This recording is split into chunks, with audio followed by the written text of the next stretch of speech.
Muy buenas tardes a todos ustedes. Me presento ahora con el tema de tan serio de la contaminación ambiental y, y precisando, quiero enfatizar el grave problema que tenemos en la ciudad de Monterrey, Nuevo León, los que vivimos aquí, sobre todo, más que la gente que nos visita, los que vivimos en la ciudad de Monterrey. Eh, me dio, Me hizo el honor de aceptar mi entrevista un gran activista social comprometidísimo con el medio ambiente desde hace décadas, que se llama este, Antonio, Antonio Hernández, Toño le decimos. Y Toño, te quiero preguntar concretamente, eh, ¿es la ciudad de Monterrey la ciudad más contaminada de México, según he estado leyendo en algunos artículos, o es la ciudad más contaminada de todo el continente americano, según he leído en otros? Sobre esto que tú comentas, de si Monterrey es la ciudad más contaminada del país o de América Latina, digamos que esta cuestión habría que abordarla desde diferentes perspectivas. Por ejemplo, hace unos pocos años, en determinado tipo de contaminantes, estamos hablando de algún tamaño de partículas y de alguna composición desde los contaminantes. Efectivamente, en algún momento Monterrey pudimos afirmar que bajo esta perspectiva era de las más contaminadas, ¿no? En este momento no, pues porque, digamos, de alguna manera, mi opinión es que se trata como de un lugar común o de una noticia que por ahí salió en alguna circunstancia y se está generalizando esta afirmación, ¿no? Sin embargo, en algunas mediciones sí hay niveles altos, en otras no, comparadas con otras ciudades del país, con, digamos, con Mexicali, con León, con la Ciudad de México, etcétera. Yo lo que haría es como, digo, siempre puede ser como un ejercicio útil compararnos con otros ejercicios de política pública, con las situaciones de otras ciudades, pero también como asumir la realidad que vivimos, ¿no? O sea, de más allá de si somos o no somos, tenemos altas concentraciones de contaminantes que rebasan durante muchos días del año los límites establecidos en las normas mexicanas. Cuando dices durante muchos días del año, estás hablando de la tercera parte de los días, de 100 días o de 200 días. Y yo quisiera saber si las partículas, tengo entendido que las más pesadas son las más peligrosas, pero a lo mejor estoy equivocada. Hay unas partículas que en particular a mí me preocupa o me ocupa, por eso estoy entrevistándote en cuanto a la posibilidad de tener afectaciones a los pulmones y más en esta época de COVID, ¿no? He escuchado, y bueno, tuve el honor de visitar en una ocasión una exposición de cadáveres y, y ahí mostraban pulmones, por ejemplo, prácticamente negros, de personas que fumaban 2 cajetillas diarias, pulmones color rosa, de personas que no fumaban y que vivían en un ambiente sano, y pulmones casi igual de negros que los que fumaban 2 cajetillas diarias si vivían en una zona muy contaminada. Me impresionó muchísimo, esto me sucedió hace más de 15, 20 años. Lo vi en 2 ocasiones, en diferentes lugares. En una ocasión sí fue en México, otra fue en el extranjero. Entonces, lo que yo he escuchado es de que debido a la contaminación muchas personas mueren, especialmente los niños y los ancianos, a una contaminación por arriba de las normas establecidas. Y hasta donde yo estaba enterada, Monterrey no ha tenido hasta la fecha suficientes lugares donde se mide la contaminación, o a lo mejor lo que se mide no necesariamente nos informan a los ciudadanos. Tú que estás muy metido en el tema, ¿me quieres aclarar mis dudas, por favor? Sí, sí, claro, Cristina. Bueno, primero, desde los diversos planteamientos que haces en esta parte de la conversación, lo primero que diría es que en los últimos años estaríamos hablando digo, de promedios de días arriba de los 180 días, mucho más que esto en algunas ocasiones, de donde los límites rebasan las concentraciones permitidas por la norma, ¿no? Yo lo que me gustaría decirte es, efectivamente, los impactos de la contaminación atmosférica a la salud humana, y no solamente a las personas, sino también a los ecosistemas y a las especies de vida silvestre, son de consideración, son graves, ¿no? Y el efecto más, digamos, y me parece que no está suficientemente posicionado en la opinión pública, en los medios de comunicación y en la ciudadanía en general, es la muerte masiva de personas, de miles de personas, ¿no? Eh, yo a esto quiero añadir, como el tema de la contaminación, no, digamos, yo quisiera que no lo viéramos como algo ajeno, ¿no? Las concentraciones de contaminantes que están vigentes en la zona metropolitana de Monterrey, en mayor o menor grado, son una consecuencia directa de nuestro estilo de vida como sociedad, ¿no? Y hablo desde a título individual, de la manera en cómo nos trasladamos, ¿sí? El tipo de vivienda que nosotros tenemos, y en otras escalas que rebasan lo individual, donde hablo de digamos, somos una sociedad con una economía basada de manera importante en la actividad comercial y en la actividad industrial. Todo este universo lo que genera es consume recursos naturales, consume energía, combustibles, y de ahí vienen la totalidad de las emisiones hacia la atmósfera que nosotros le llamamos las concentraciones de contaminantes, ¿no?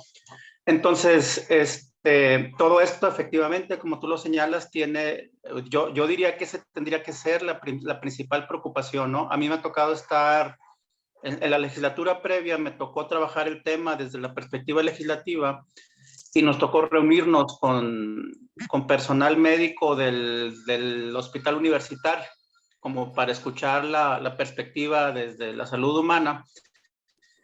Y la verdad es de que desde esta institución de la Universidad Autónoma de Nuevo León planteaban como escenarios graves que requerían atención inmediata y que también reflejaban un rezago de años en el que el tema no había sido atendido suficientemente, ¿no? Entonces yo añadiría esas tres posturas, esos tres comentarios a lo que tú planteas, destacando que tendríamos que priorizar el tema justo de la salud humana. Sí, la salud humana y como dices tú, los ecosistemas, obvio, que sin ellos no vamos a sobrevivir bien como especie, para nada. Pero yo creo que también hay una enorme responsabilidad, más allá de la responsabilidad individual de cada ciudadano.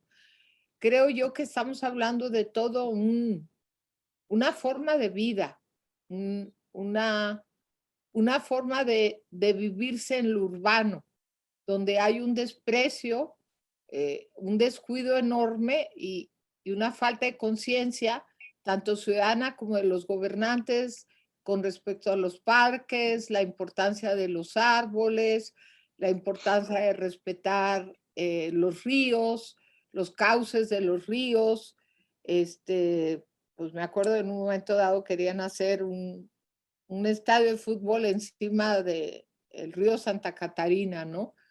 Eh, Ah, Gracias a Dios se cayó esa opción, pero bueno, se tomó parte de un parque también estatal o nacional, no estoy segura, para hacer el estadio actual de fútbol de los Rayados. El caso es de que parece ser que tenemos dos candidatos que llegaron a puestos muy importantes. Uno es Samuel García y el otro es Luis Donaldo Colosio. Samuel García es nuestro actual gobernador, que ganó por amplio margen, igual que Luis Donaldo Colosio. Los dos hablan de estar sumamente interesados en atender este tema con mucha seriedad. Sí están hablando de parques, pero también están hablando de algo que me preocupa y quisiera tu punto de vista. están hablando, según entendí, Samuel García, el actual gobernador, dice que aplicará un impuesto llamado impuesto verde a las industrias y negocios que emiten contaminantes a la atmósfera. Bueno, por un lado yo sí lo felicito, porque nunca ningún gobernador había propuesto poner un impuesto. Pero por otro lado, se irá a ejercer, porque entre la ley, que pase la ley y luego que se ejerza, pues son diferentes pasos. Pero más allá de eso, ¿de qué sirve permitirles seguir contaminando como contaminan, por decirte, los camiones urbanos que no deberían de estar circulando o las fábricas que no deberían de estar contaminando y lo pueden evitar? Porque tengo entendido que hay filtros, no sé si me quieras contradecir. Inclusive anunció Samuel García que el gobierno federal, o sea, el gobierno bajo el actual presidente Andrés Manuel López Obrador, va a hacer inversiones considerables para las chimeneas de la terriblemente contaminante refinería de Cadereyta, donde nos llegan todos las partículas estas que tanto daño también nos hacen. Entonces, ¿qué opinas de este impuesto verde, como le dicen? ¿Cuál es tu postura? ¿Va a ayudar a algo o solamente vamos a intercambiar un daño a la salud porque te lo pagan a favor, porque te están dando dinero? Déjame seguir asesinándote, pero te voy a cobrar porque lo logres. Sí, Cristina, esto, el asunto digamos, de la atención adecuada de la contaminación atmosférica, justo uno de los ejes fundamentales es las políticas públicas que ejecuten las administraciones públicas. Yo veo, ahorita que hacía referencia a los dos políticos, al gobernador de Nuevo León y al alcalde de Monterrey, sí noto al menos en el discurso, yo creo que tendríamos que reconocer que hay digamos, un enfoque en el que al menos dicen que sí lo van a atender, ¿no? Eso... No, fueron a Glasgow, o sea, atendieron la cumbre sobre todo esto del cambio climático. Aparentemente no hubo muy buenos resultados a nivel internacional, pero pues son los primeros, digo, que le importó a nuestro exgobernador Bronco, ¿verdad? O a todos los anteriores que nos estemos ahogando en este aire contaminado. Yo sí lo celebro, igual que tú, pero esta medida del impuesto verde será suficiente o más bien clausurar en un momento dado pedreras o negocios que estén emitiendo contaminantes que asesinan, porque estamos hablando de vidas humanas y tengo entendido que los bebés y los ancianos son los más,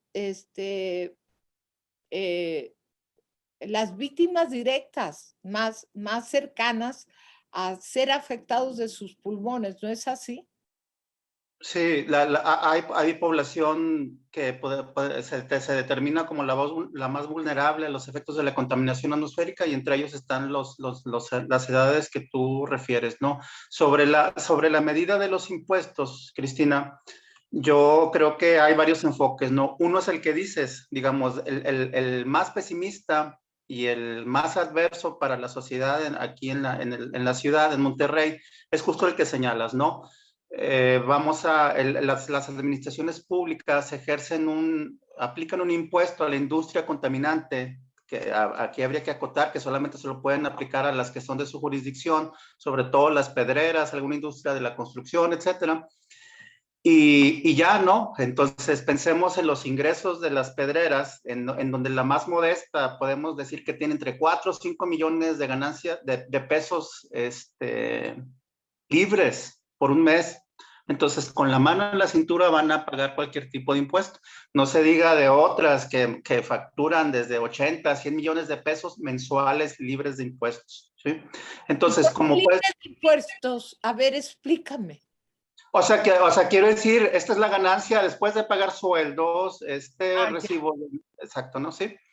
ya. La operación cotidiana, ¿no? Entonces, digamos, entre esos niveles mínimos y máximos están las ganancias de este tipo de industria. Entonces, como puedes advertir sin ningún problema, pueden pagar cualquier tipo de impuesto que les ejerza la autoridad, ¿no? Aquí una perspectiva que yo creo importante revisar en esta, porque hoy nos damos cuenta en la prensa local de que justo el gobernador entregó al Congreso su propuesta de ley de egresos para el 2022. Entonces hay que revisar la estructura de este impuesto, ¿no? Ahorita estamos adelantando juicios sin conocerla, pero mi punto de vista es, Cristina, que en la revisión que haga la legislatura actual tendría, o sea, uno es si ya hay como un acuerdo, que yo comentaba en otras conversaciones, de que yo no identifico unas protestas o rechazos de las industrias de caliza hacia este impuesto, podemos inferir que de alguna manera lleva un cabildeo previo de aceptación de la misma, ¿no? Entonces me parece que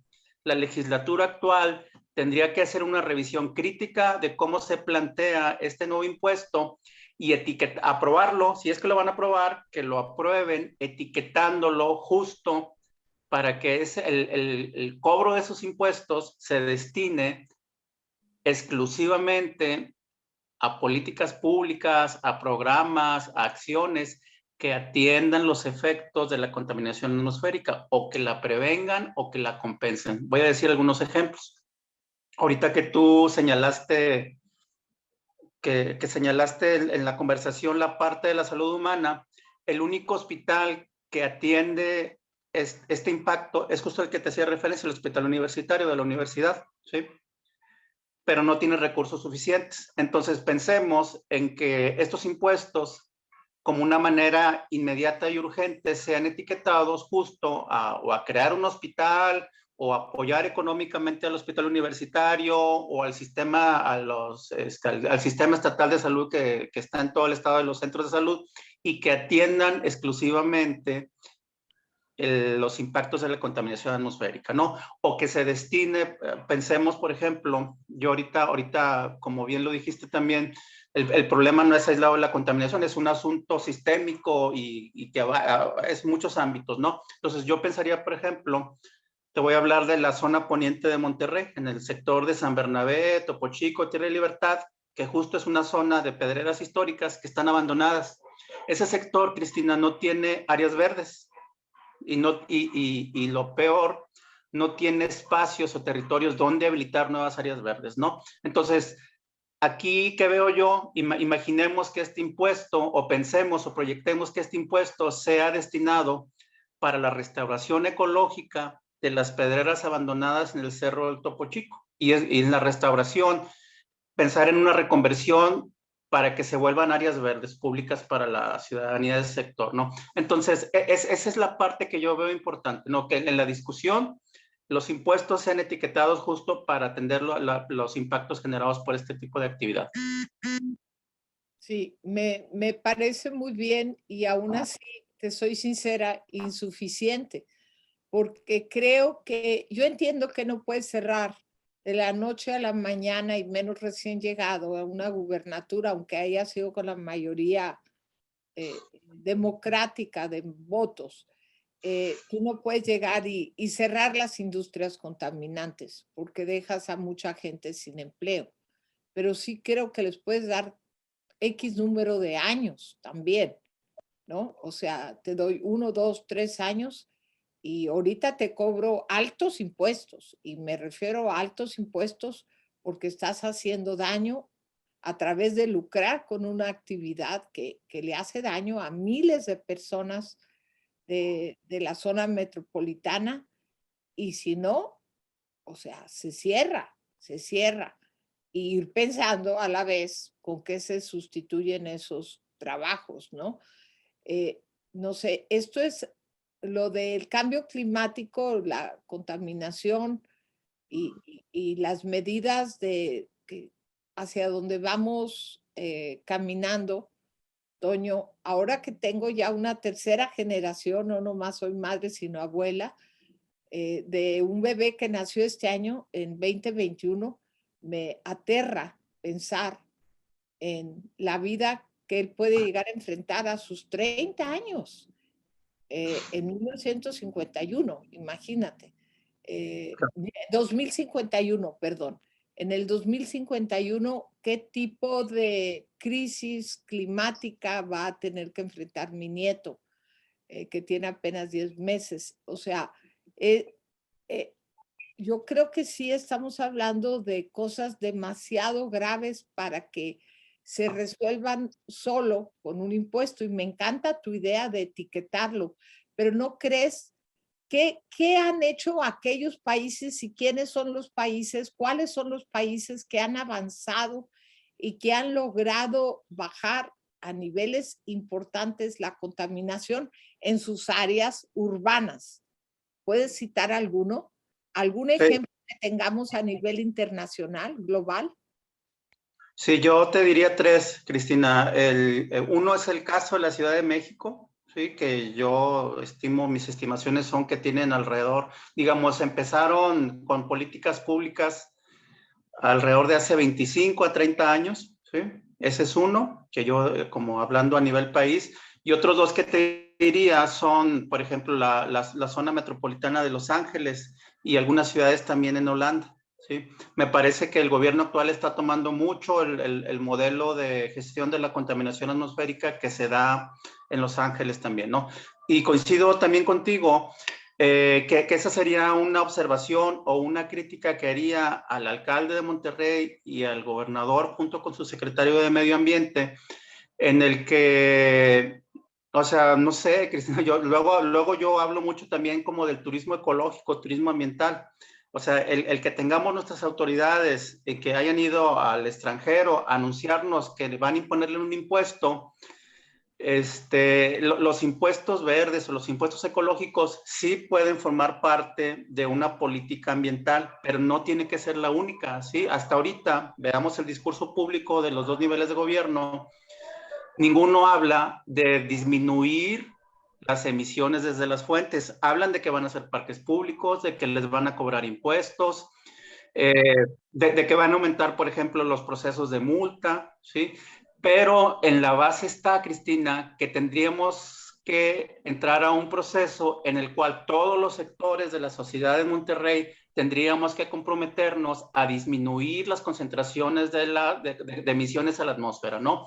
Que te guste en un plazo a lo mejor para que cuando tu nieto sea adulto, pues las concentraciones ya no sean tan agresivas para el conjunto de la sociedad, ¿no? Y eso no lo ha mostrado, no lo han comunicado los dos niveles de gobierno. Eso es un hecho, ¿eh? Ahora, yo quiero, ¿qué es cuál? Bueno, hablo de manera personal, ¿cuál sería mi expectativa, no? Mi expectativa sería que justo estos dos niveles de gobierno, el Ejecutivo Estatal y los ayuntamientos, nos dijeran, esta es mi política pública y que no comunicaran acciones aisladas como en el caso de los impuestos ecológicos, ¿no? Y no necesitan ponerse a hacer estudios. Yo señalaría dos casos, ¿no? Recordemos que la política pública, digamos, oficial del gobierno de Nuevo León, es la que se llama ProAire 2010, que es el programa ProAire, que se formuló en el 2016 con una articulación tremenda de actores institucionales, sociedad civil, y ahí hay una serie de programas y acciones que tendrían que implementar los gobiernos. Algunas se han implementado, ¿sí? Otras no. Pero entonces yo esperaría que el gobierno de Nuevo León nos dijera, voy a pedir presupuesto público, voy a gestionar presupuesto en el extranjero para implementar todas las acciones del programa ProAire. Y el último, recordemos que me parece, hace 3 años, fue en la administración del gobernador Jaime Rodríguez, cuando contrataron los servicios de consultoría del Centro de Investigación Mario Molina en Ciudad de México e hicieron una actualización digamos, del escenario de la contaminación atmosférica, ¿no? Y entonces yo destaco, por ejemplo, algunas cosas de esos estudios, ¿no? Donde hablaba de que tenían que renovar la totalidad de los vehículos utilizados para el transporte público, por algunos a base de gas, que yo ahí no estaría tan de acuerdo, o de cero emisiones, y una parte que coincide con algo que tú decías ahorita, ¿no? Hablaba de la industria del vidrio, del cemento y del acero, que todos sabemos los nombres, Vitro, Ternium, etcétera, ¿no? hablaba como desde el sector industrial, las que emitían más fuentes contaminantes y de manera particular, este estudio del Centro Mario Molina habla de que, por ejemplo, Ternium tendría que reubicarse fuera de la zona metropolitana de Monterrey por el gran impacto que tiene digamos, en la emisión y en la deposición de contaminantes, ¿no? Entonces, sí es una medida insuficiente, es una medida única y aún no nos han presentado, digamos, su visión amplia y a futuro basada en una política pública. Pues desde mi punto de vista, despertando la ciudadanía a lo que significa tanto para los que estamos viendo en el área metropolitana de Monterrey como los que van a seguir naciendo y van a vivir en el área metropolitana de Monterrey, es indispensable que tomemos conciencia y tener más información sobre qué está faltando de implementar en políticas públicas y pues hacernos oír como sociedad, como yo sé que tú y todos los activistas del medio ambiente lo han estado haciendo por años. En algo traté de poner un grano de arena yo también en esta lucha. Me encantará seguir teniendo más pláticas contigo y concretamente, ¿qué medida consideras más urgente? Que como ciudadanos nos organicemos para estar levantando la voz y tratando de comunicarnos más con las autoridades, o qué cambio de estilo de vida como ciudadanos de una urbe tan grande como es la ciudad de Monterrey, debemos implementar cuanto antes. Yo lo diría desde esta pregunta que me haces, Cristina, desde una visión política.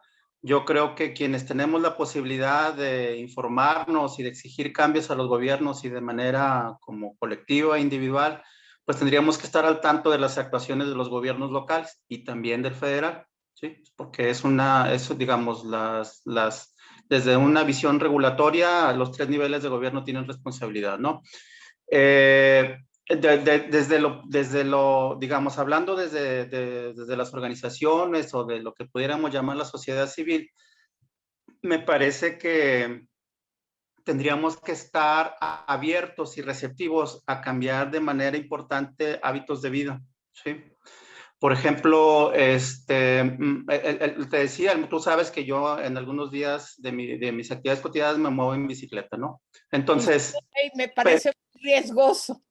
Sí, Siempre pero... me preocupo por ti. Te felicito, te admiro, pero sí me preocupo, porque no es una ciudad diseñada para la bicicleta, querido Toño. Bueno, pero justo eso, ¿no? O sea, pero aún y eso hay gente que nos podamos mover en bicicleta, ¿no? A lo que voy es, por ejemplo, el que los gobiernos generen una alternativa segura para quien así porque no es obligatorio, es decir, yo no quiero que Cristina Saada se mueva en una bicicleta si ella no lo considera pertinente para su persona. Lo que yo digo es que cuando cualquier ciudadano decidamos movernos en bicicleta, los gobiernos garanticen que lo hagamos con seguridad, ¿no?